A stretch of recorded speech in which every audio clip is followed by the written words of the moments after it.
حسبنا الله ونعم الوكيل۔ السلام علیکم ورحمۃ اللہ وبرکاتہ۔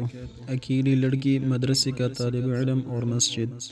نواب کی خبرو لڑکی فسادات کے دوران ایک مسجد میں پناہ لینے داخل ہوئی تو دیکھا ایک نوجوان طالب علم درس و تدریس میں مشغول ہے۔ بغیر کوئی آہٹ کے لڑکی چند ساعت خاموش کھڑی رہی اور پھر طالب علم کے قریب چلی گئی۔ اسلامی رنگ میں رنگے طالب علم نے جب ایک نوجوان لڑکی کو مسجد میں غیر شرعی حالت میں دیکھا تو اسے مسجد سے نکلنے کو کہا، جس سے لڑکی نے انکار کیا۔ طالب علم نے غصہ، منت اور سماجت ہر حربہ آزمایا، مگر لڑکی نے اللہ تعالیٰ کا واسطہ دے کر کہا کہ باہر اس کی عزت کو خطرہ ہے اور اسے رات یہیں گزارنے دیا جائے۔ اس پر طالب علم نے کہا، ایک شرط پر تم مسجد میں ٹھہر سکتی ہو کہ ایک کونے میں پوری رات خاموش بیٹھی رہو گی اور کسی صورت میرے ساتھ بات نہیں کرو گی۔ ادھر نوجوان طالب علم ہر تھوڑی دیر بعد اپنی ایک انگلی آنکھ پر رکھتا اور پھر آہ و سسکیاں لے کر ہٹاتا۔ لڑکی رات بھر یہ تماشا دیکھتی رہی مگر کچھ کہنے سے قاصر تھی۔ خدا خدا کر کے صبح ہوئی، لڑکا اذان دینے اٹھا اور لڑکی سے کہا کہ وہ اب مسجد سے نکلے کیونکہ نمازی آنے والے ہوں گے تاکہ کوئی بدگمانی نہ کرے۔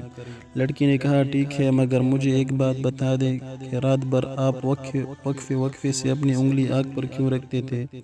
طالب علم نے جواب دیا کہ رات بھر میں نفس اور شیطان اللہ تعالیٰ کے احکامات کے مابین شش و پنج میں گزارے۔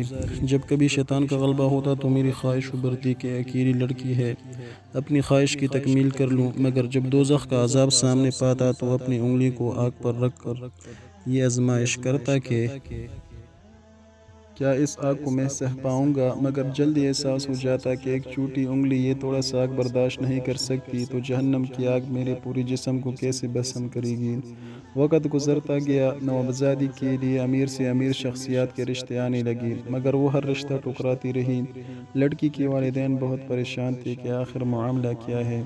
بالآخر لڑکی زبان پر مدعا لے آئی کہ اس کی شادی صرف مذکورہ طالب علم سے کی جائے ورنہ وہ کبھی شادی نہیں کرے گی۔ نتیجہ، ایک رات نفس کو قابو رکھ کر وہ غریب طالب علم محل میں چلا گیا۔ اگر ہم پوری زندگی اللہ اور رسول کے طور طریقوں پر گزاریں تو خالق کائنات ہمیں جنت کے محلات میں کیا مقام دیں گے؟